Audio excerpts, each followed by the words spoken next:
Hi, everyone. My name is Laura, and I am here recording for Celestial Stories with Sage Astrology. And I'm here with Rebecca Rose, who has an otherworldly story to tell us all today. So thank you so much for being here, Rebecca. I'm really excited to Thank hear you, from you. Laura.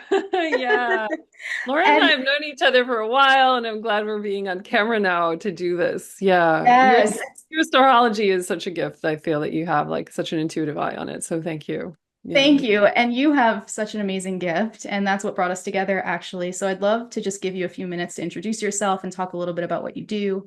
Um, Yeah. Yeah. So beyond the story that we're going to talk about today, I work full time as a seer and channel and intuitive healer and psychic and coach. And I love my work.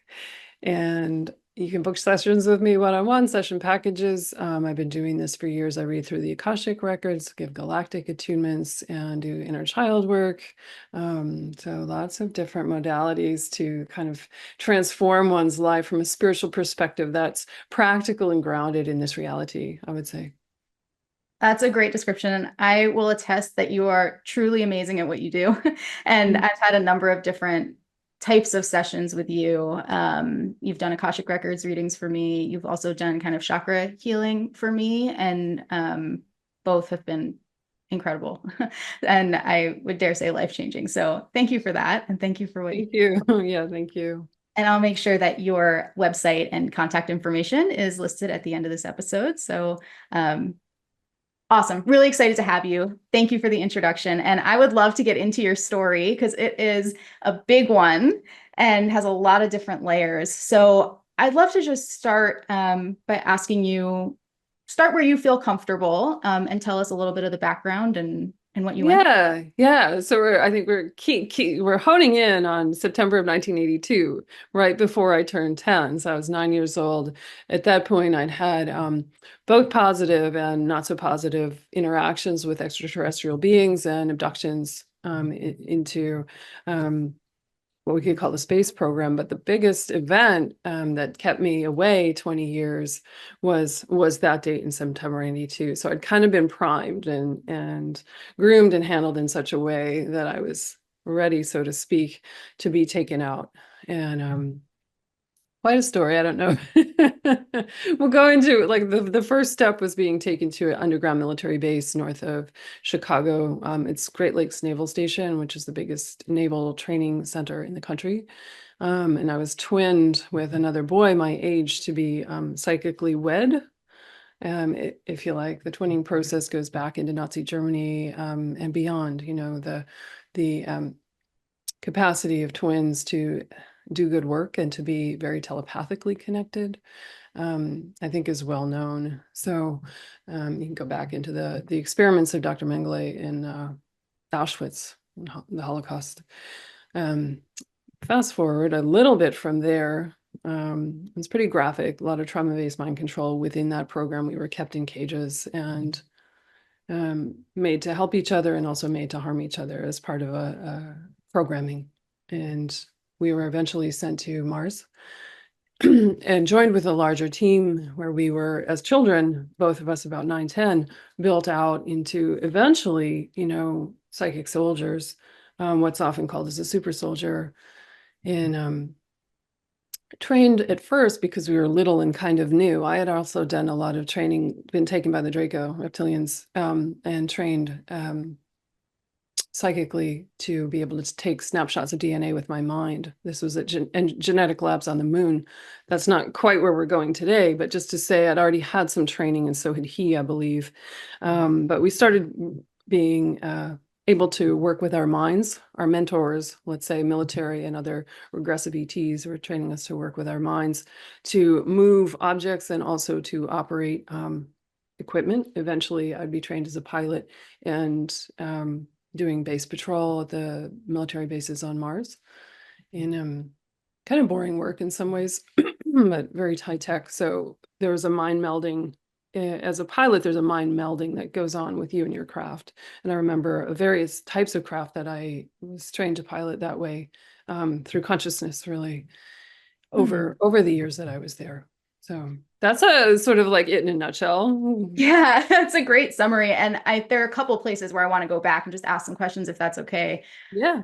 So the twinning that you mentioned. So I just want to just clarify so that make sure I understand and probably so that the listeners understand that Yeah. process is one that connects you psychically with another person. And Mhm. tell us a little bit about what it's like to have that connection. So could you read Yeah. each other's thoughts? Did you feel each other? Like, tell me a little bit more about what's Yeah, you're right on. You're intuitively grasping that. It's okay. very much, it's almost like, Laura, he's come to me in years. I mean, we're talking, this is decades ago. I'm in my 50s, so is he. He's come to me psychically in such a way, and this started a couple of years ago before I really had all the memories fully back. Like, what is this presence? And my point being that I couldn't tell when we connected psychically across time and space whose thought was whose. Like I've Mm, never had that happen. As psychic as I am with my clients and all these things, I know what's what. But mm, this was so like, I don't know if it was him or me saying this. So you're spot on in that the two become one. That is the ultimate goal. And mm, the reason they do this, programs run by oh deeper operatives, military and otherwise in space. Is to make for successful missions. That's one reason of several we could name. But if you have someone you love out there that you see as part of you, you're going to do damn good work out there on the mm. battlefield and so on and so on. So it's kind of playing with human emotion. It's weaponizing human bonding to Manipulation. the Yeah. highest degree, and Yeah. exploiting, of course, obviously exploiting children and their need to love and be loved, to bond and to be connected.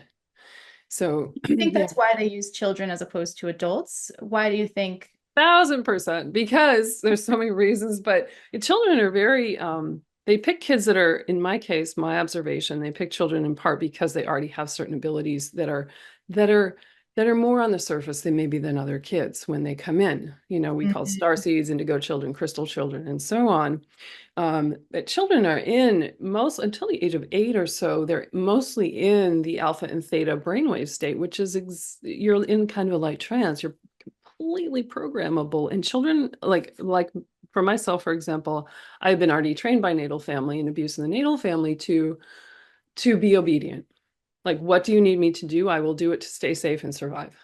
mhm, That's exactly the profile they're looking for, right? mhm. So yeah. The kids they're not random targets. We were not random targets. My father worked for the CIA and NASA through Lockheed Martin and Navy.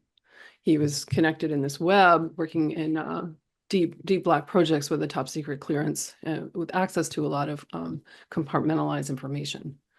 And that was And his. do you think that they targeted you because you were his daughter? And do you think he knew they were going to target you? This is a good question. I think that on some level, he agreed to it and signed me off.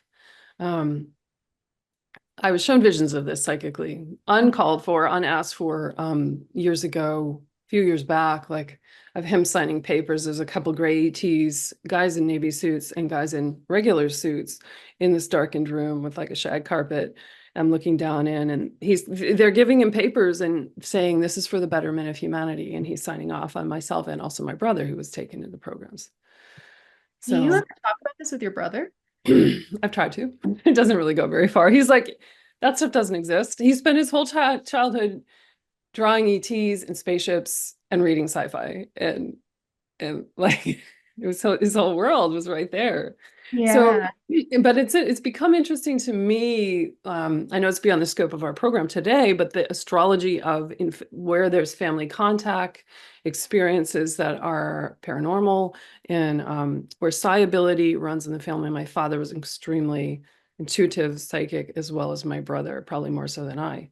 And Mhm. it comes down a family line, and that's really interesting family abduction kind of scenarios. It's actually one of my favorite things to look at in astrology Is it? Yeah, it's is super where the interesting. psychic thread comes from. Yeah, because there are a Mm. number of different indicators of psychicness in a chart. And to see where it comes from, I think is really cool. But you're right, that's beyond our scope today. It's beyond, it's so beyond the beyond, but just like I probably went out down a little rabbit hole, but just to say, oh, I think because you had said, does your brother know? Like, have you talked to him about this? Or Yeah. we Yeah. I guess just kind of giving some context to like why that happened in September 82. Why were you taken? Yeah. Yeah, and I definitely want to talk about that with the astrology, but I think before we get there, you are so connected to ETs, extraterrestrials, and to kind of all these otherworldly topics. And as I'll mention when we get to your chart, it's just so woven into who you are, into your Mm, identity. And I think there are a lot of people who this may be completely foreign to. So I'm wondering if you can just yeah. very briefly, I know this is something you're so close to, and Yeah. probably talked about this a million times, but can you give a little bit of background on just like what ETs are? You mentioned reptilians, and I think these might be a lot of Right. words for some people. So would you Yeah, mind? yeah, yeah. So our audience I recognize is varied and we, trying to let's see, not lose everybody right off the jump. Because from the get-go, I would say I know this story. If you haven't heard of anything like this, that's kind of warping space and time, it will seem implausible. 100%, 1000%. And when these memories started coming back for me, it was sort of around the time of my dad's death that everything quickened. Like it caused me a lot of cognitive dissonance because I really wasn't like, hadn't researched this, wasn't like knowing what this phenomena was. Like, is this possible? Is it possible even, right? Like I had a lot of disbelief. Um, so ETs, I would just say our universe is abundant with life. We are not the only species on Earth. There's what we would call favorable and unfavorable races, or races that have intervened on humanity's behalf in maybe malevolent ways and also extremely benevolent ways. It's my personal belief that a lot of us are carrying ET DNA. Some of it latent, some of it active, that we do not necessarily come from apes. So, I have different ideas about that.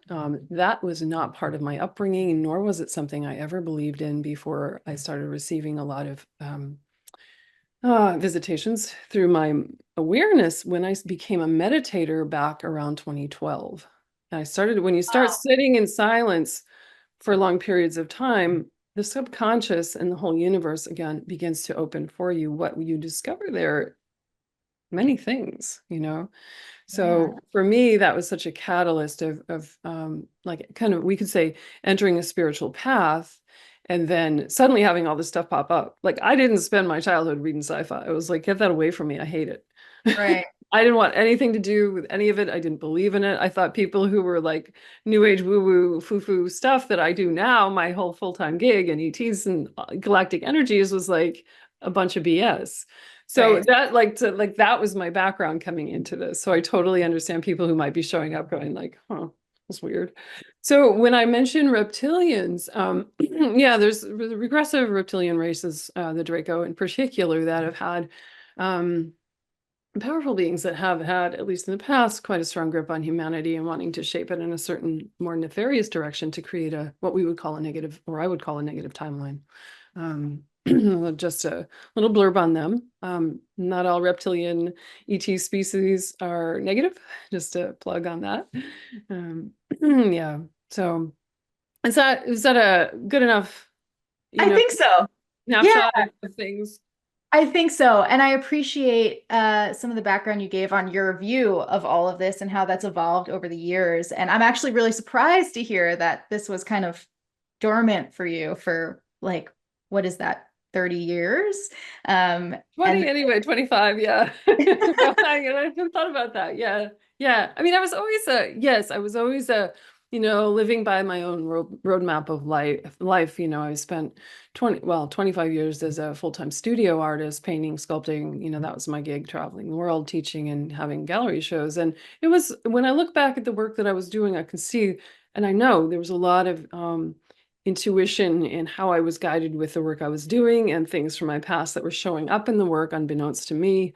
I made some artwork that was very telling of where I had been in this whole abduction scenario, which it was like my subconscious was speaking to me, Right. my soul was calling to me through the art in a way, and I became a conduit for that. But I think all those years of working with the right brain, particularly, I'm very right brain dominant, to use conventional terms, really primed me to have that psychic opening again. Even though it was alive when I was a child, it really shut it down just to kind of get through the day, kind of get on with my life.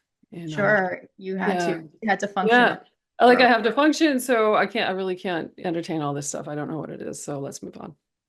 So when you I mean, what do you say to people who kind of share that sentiment that you had for so long, which is like, this isn't real, this is BS. Like, how do you approach that with people? Yeah, it's totally fine. Like I would say that's kind of normal. That's normal. We're schooled in a conditioned reality to believe that anything outside of the straight and narrow linear path of human point A to point B, we're born, we do a bunch of stuff and we die, and that's that. That's kind of how we're conditioned. And I would say, the media and our institutions, corporations, government are all keeping us in that framework. So that's what we believe is possible and nothing else can get in. I Mhm. mean, although with that said, we could say that there is more information coming into this little drip feed of what we could call disclosure about non-terrestrial life forms and their craft, UFOs, UAPs, whatever you want to call them, lights in the sky, coming in even to mainstream news in Washington, D.C. That's becoming more prevalent. I think that's more hitting the mainstream population, at least as a like, gee whiz, wow, curiosity factor. Yeah. Why do you feel like having all these memories from this experience, now that you kind of have some insight into it, why do you think that there were so many secrets about this and about this part of the universe? Like, why do you think? Also, Right. I mean, to say that your dad was in the CIA and to kind of and worked with NASA and to kind of bring light to this, the CIA is like a scary, like when you say something about the CIA, like, Everything yeah. just goes. Right. So, I mean, you're very confidence not the right word, but transparent about it. And I guess one of my other questions is like, do you have any fear about repercussions, or is there some kind of, were you not supposed to talk about this ever?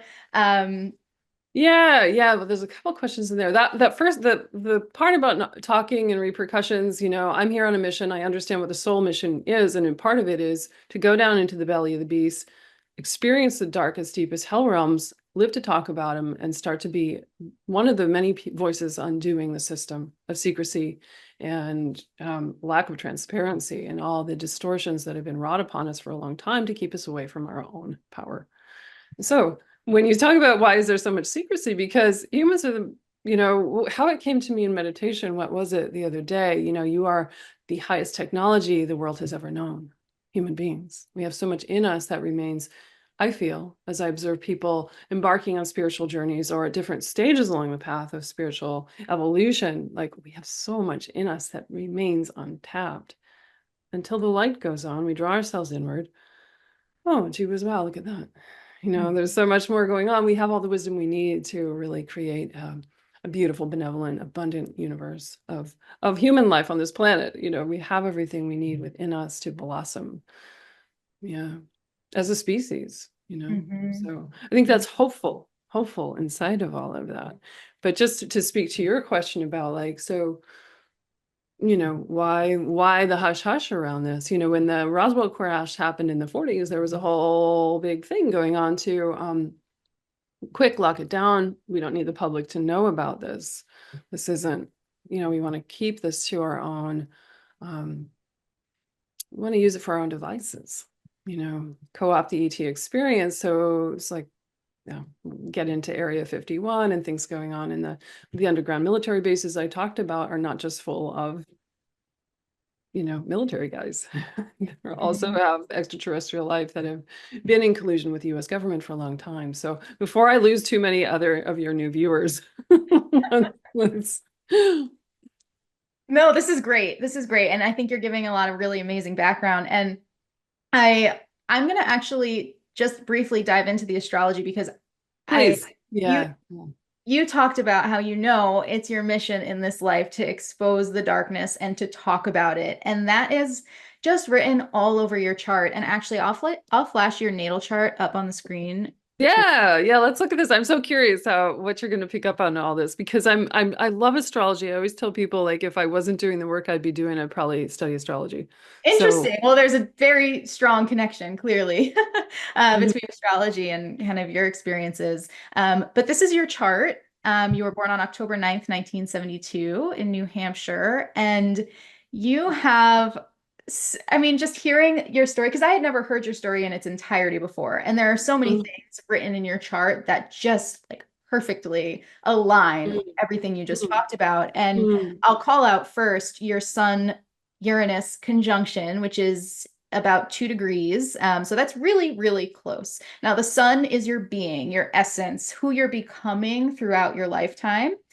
And Uranus is, I mean, its most common reputation is yeah, of like yeah.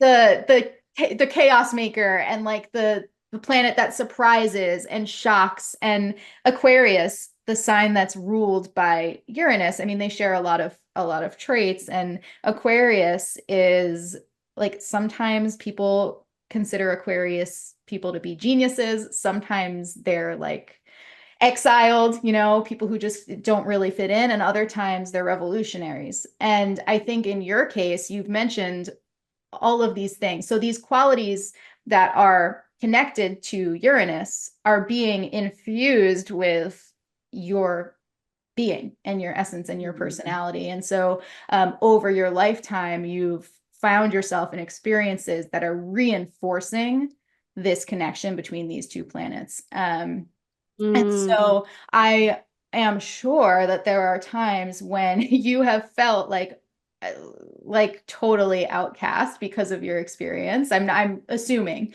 Um, mhm. and I'm sure there are times where you have felt like, oh my God, I have all this knowledge. I have all this knowledge that nobody else has, and like I have to express it. It's part of me. Um, Mm, mm, mm, mm. Uranus is also the planet that is most connected to like um astrology is connected to Uranus because it's from out of this world. It's Yeah, yeah. beings we could say, and um, themes that are just not necessarily based here on this planet. And so your story really connects with that aspect of Uranus, and it does surprise. It's like weaving all of these things together, the shock, the revolution, the Mm, knowledge, and yeah. the space that we don't necessarily, we're here, we're in our little confined planet, and there's all this space around us that comes to us through Uranus oftentimes. Thank you for illuminating that. I hadn't quite, other astrologers have picked up on that, but this is like even more precise. So that helps me to understand myself better. Thank Oh, you. good, good. I'm Yeah. glad. And I mean, I'm going to say a lot more. So I I hope. know, I know. Oh, I know you are. So this other thing, and I brought this up now because of what you said about sharing your message of all this darkness with the world.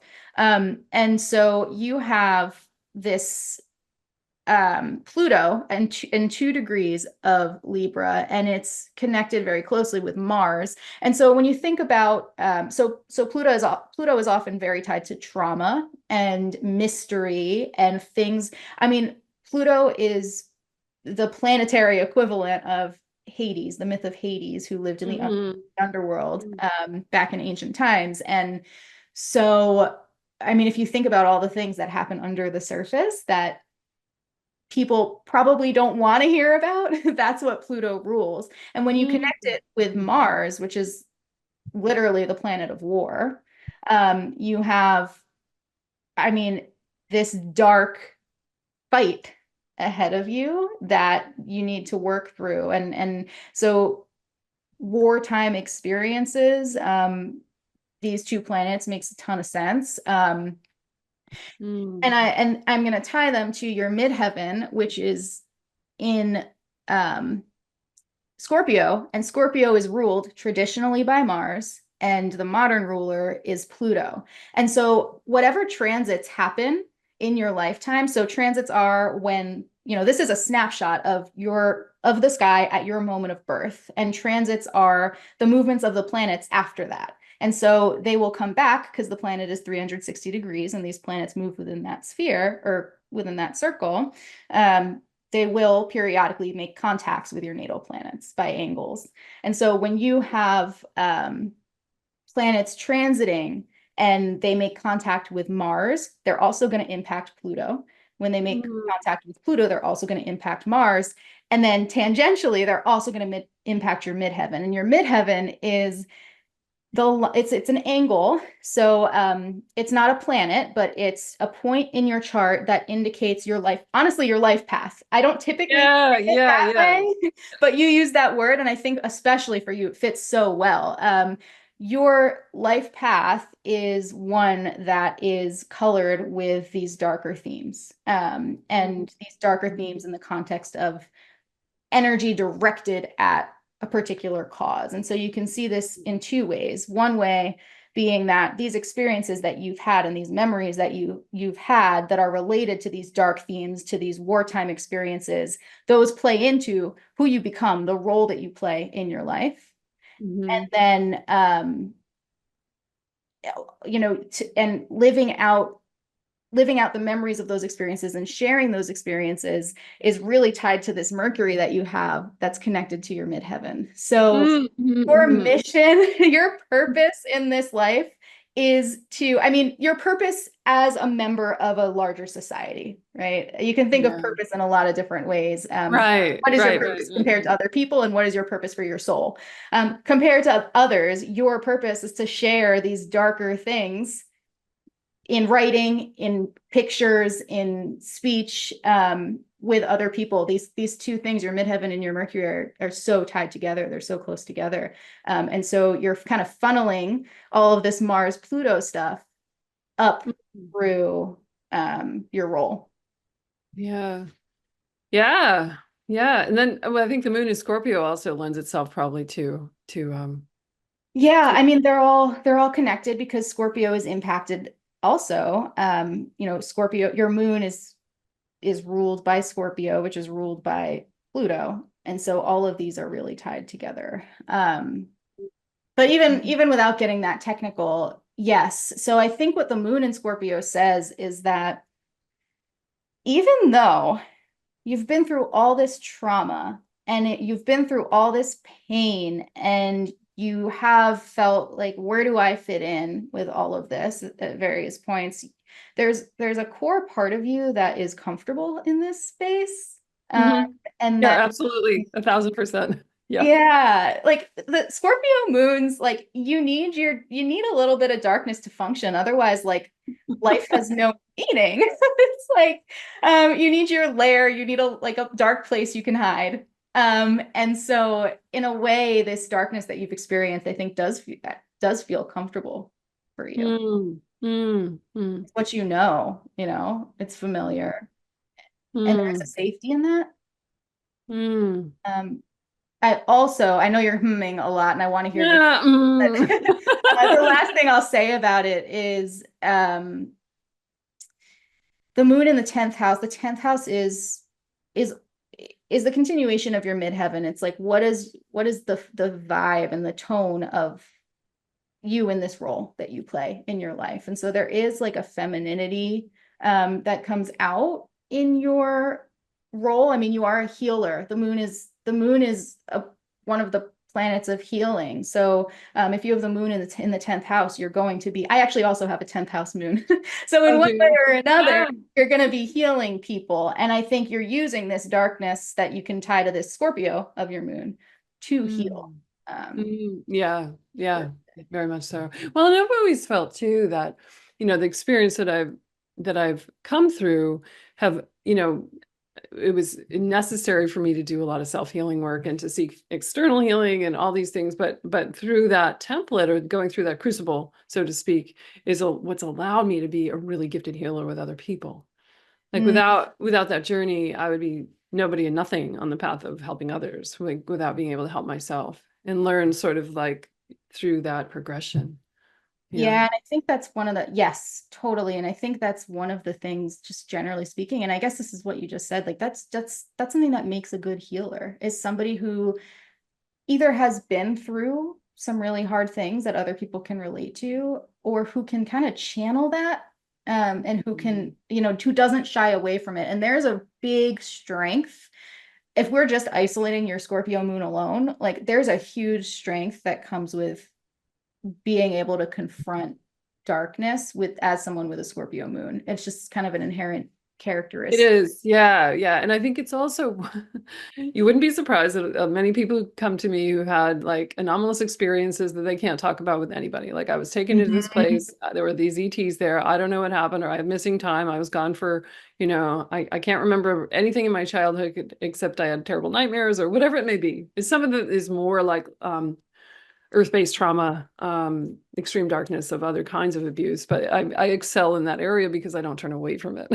Yeah, I don't think you turn away from much, honestly. And I mean, with all this Libra energy, there's so much I could say about your chart. Wow. But with all this Libra energy, I think you want to be a partner to the people who come to you. And Yeah, you want to find balance for them, and you want to find harmony for them, and yeah. which is related to healing, but is also kind of different. Speaking of Libra, you had mentioned this twinning and this being connected, like almost like sharing a mind with another person. Yes, yes. And Libra is the sign of partnership. And so relationships are really central to the sign of Libra. And Gemini is also like connected to literal twins. Like if you're born Yes. Yeah. twins. But with Libra, it's about finding yourself in another. And so I just find it really interesting that you had that experience as someone with all this Libra, all this Libra energy. It fits. It's just one of those. Yeah. Yeah. Yeah. Thanks for shedding a little light on that. I hadn't ever made that connection, so this is exciting. Oh, Yeah. good. Yeah. Yeah. There's so much else I can say. I mean, you also have, so we were talking about your path in this life, and how sharing your experiences and sharing about this darkness and these mysteries is really important, and part of your role. You also have, so you're a Capricorn rising, and you have Saturn, the ruler of Capricorn, in Gemini in the sixth house. So like I said, Gemini is also connected to twins. So um, I'm not ruling that out as one of the planets that was involved in that experience for you. And actually, in September of 1982, Saturn was contacting your sun, actually. So Mhm. it brings with it, when a planet transits, it brings with it some of the themes of the sign it's natally in. And so I would expect that Saturn was a part of that experience, Yeah. Yes. one way or Yes. another. Hmm. Especially given that, I mean, you have Saturn written all over this story with the Right. government and people in charge, and all of that Mhm. stuff. So I'm sure that was involved. But going back to just communicating, I mean, with your chart ruler in Gemini, communication is such a big part of, um, I want to say, securing your identity, which kind of sounds weird.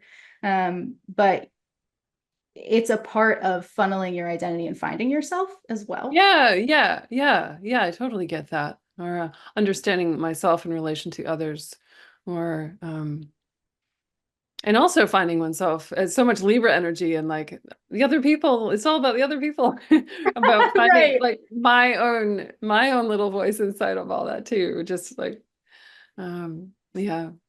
Yeah, no, it's super important. Are there any questions on everything I've just said, or any comments? You can also say, no, that doesn't feel right about anything that I've said. No, that feels really spot on. Is there any questions? Not so far. Yeah, I appreciated what your view on the twinning for sure, and then the whole piece about the darkness and Saturn, and kind of the overall chart beyond the Scorpio moon, there's so much else going on, like with Scorpio in the midheaven, as you spoke of, and the connection to Pluto. That's kind of eye-opening. I'm also curious because Jupiter was on the horizon when I was born. I've always felt, and it's in our night skies now, I love it. I've always felt kind of when you talked about the area of why have you been so protected? You didn't, I don't know that those were your words, but have they come after you? I've been tailed by a dark military helicopter at very close range, strafed by that. That was a few years ago when I first started to come into speaking out about this, and it stopped. But my point going to be about Jupiter, maybe a favorable aspect of keeping me in a good place with all of this. I mean, does that make any sense to you, or how do you read Jupiter in the chart? I get your question, I think. And so Jupiter in the 12th, so the 12th house is the house of hidden enemies. Um, Oh, of which it sounds like you have many. And so I would say in this case, it's really it's really interesting because you actually have a very close aspect between Jupiter and Pluto. And one of the things that that makes me think of is about like optimism versus trauma and like expansion versus trauma, and this is a square aspect, so it's almost like, and tell me if this resonates for you, but it's almost like when you find yourself in a place where you can finally be like happy and excited and like expanding your horizons, it's like something is going to come up and like present you with like a trauma or like something you didn't realize before that you have to then go deal with, so then you can continue on your path from before. There's some areas of life that can feel that way. Like, oh, there's a little, I see them, Laura, as lessons, not Yeah. traumas. That's No, good. no, they're That's not good. traumas, they're lessons. That's good. And I think you've earned that, right? Yeah. You've been I've through. always, every time something comes up or there's like a trigger or whatever, something, not too many big bad things happen to me at this point at all. But like, okay, but what's the lesson? I know there's a learning from the soul's perspective. What is it? What is it? What is it? And that what you just described is like the ultimate, in my opinion, like the highest expression of Scorpio, actually. Oh, is it? Okay. That's Yeah, because the with Scorpio, just with Scorpio in general, it's calling you to look as deep as you possibly can, uh, yes. and Yes. not shy away from any truths. And so there is like an, I don't think this is a real word, but like an unshakableness that Yeah. when you've mastered Yes. that process. I Mhm. mean, at the end of the day, everything is just a lesson. We're just learning it in a physical format. Um, Yeah. and Yeah. so to Oh, be well able, said. Yeah, that's so true. Yeah, yeah. Yes, and sometimes people when they come to sessions with me may get more truth than they're wanting, but it's always I think the doses are just right probably for wherever the client is at, like meeting them where they are. And everyone so gets what they need. I And think we just get what we need, whether it's not always exactly in the package we want, but right. or in the direct line that we're hoping. Sometimes, like my past, sometimes is very circuitous, but Yeah. in the end for me too, at this stage of my life, I know the path is uh, maybe the path is the goal. The path is Mhm. The journey is the destination. And so, yeah, very much so. Yeah. well, on that note, I didn't answer your question about Jupiter. So Jupiter in your chart is in the house of hidden enemies. And there is kind of a way of thinking that says that wherever Jupiter is where you find luck. And so if you take that perspective and you look at your chart, then you might have more luck when you confront your hidden enemies. And I think Mhm, that would mhm, describe kind of moving past some of these scary experiences where mhm, luck it mhm. might be on your side.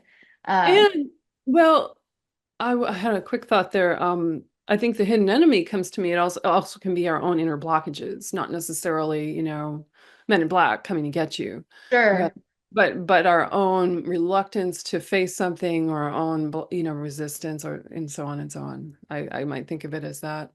Well, you're really getting into it. And if you really look at the 12th house in astrology, and the 12th house is connected to Pisces, and so there's a lot of overlap here. But if you think Mm, about the mm. ego, like this is where your ego really dies. All of the houses from the first house to the 11th house, like your ego Okay. all. Yeah.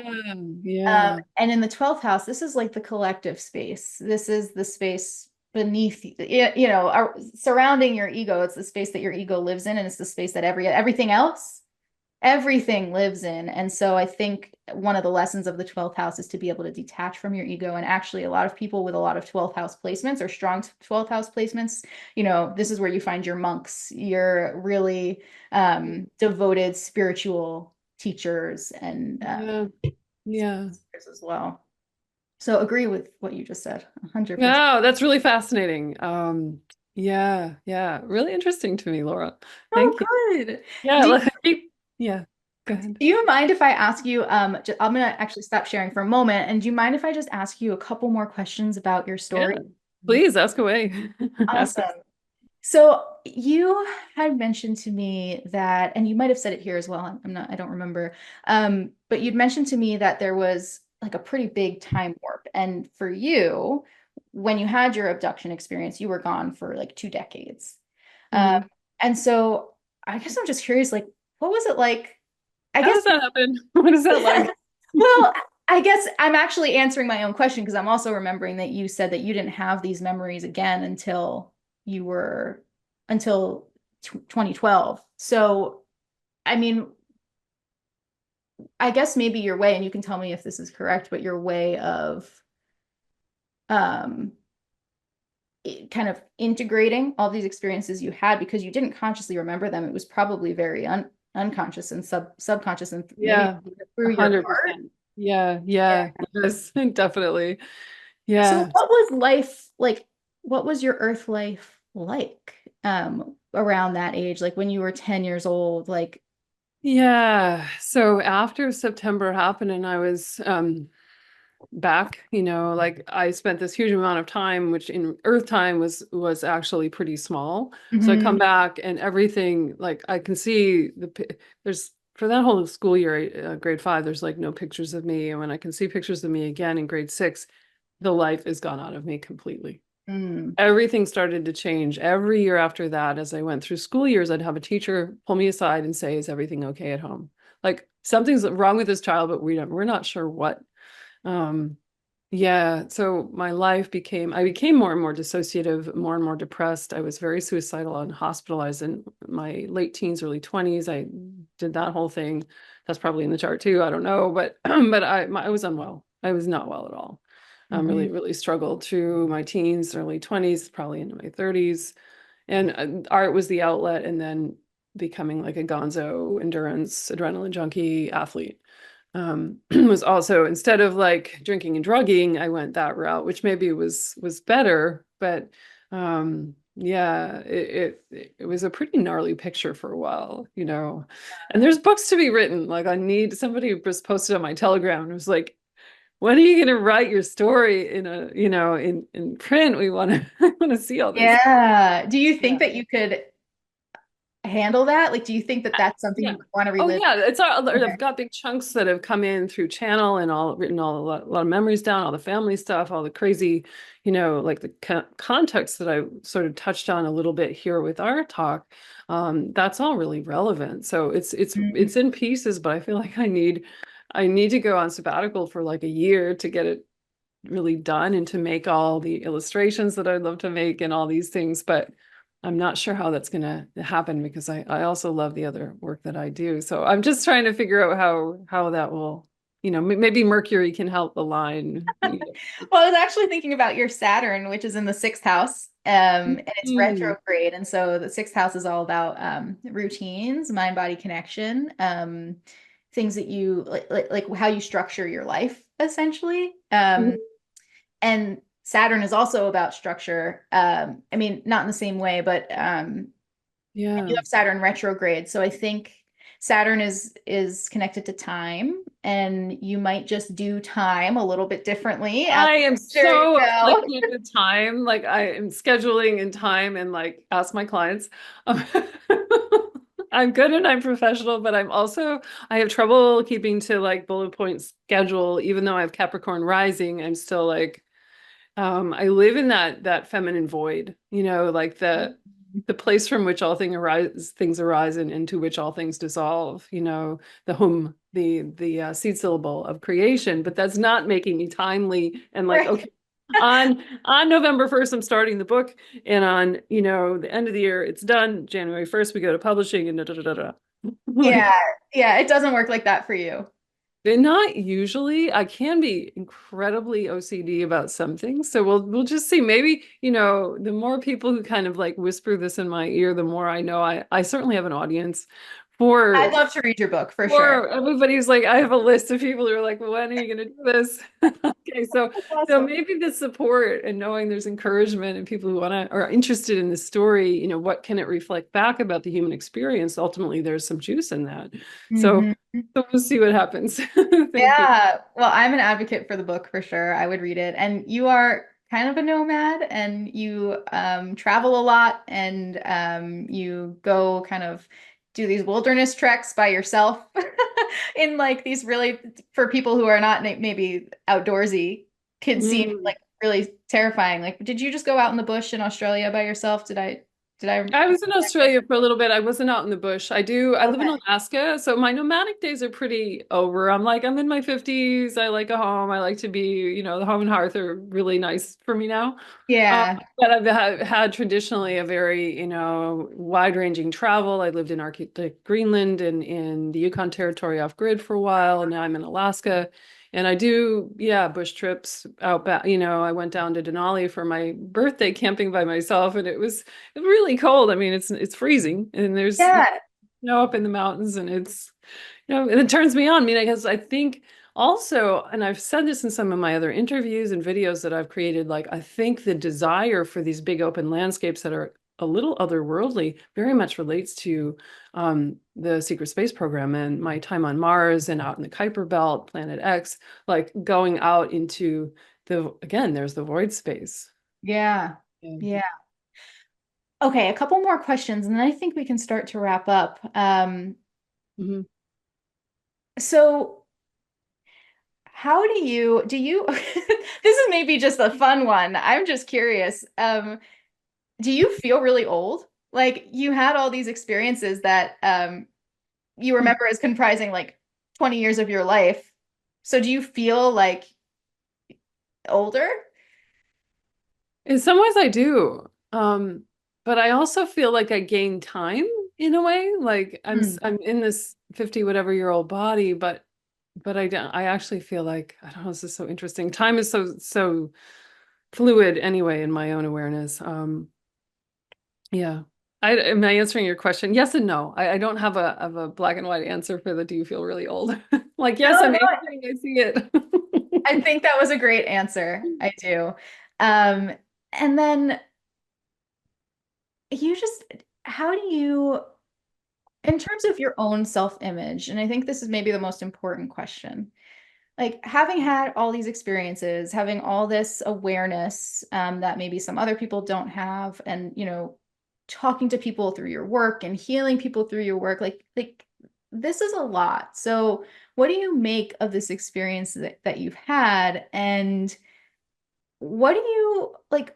What do you want people to know about you? Oh my goodness. What do Sorry, I that's a deep one, but your Scorpio can No, I answer. love, oh, a Scorpio moon is like deep questions, bring them. Deep questions only, please. No. I had this little voice that said, nothing really. Take what you need. I don't know.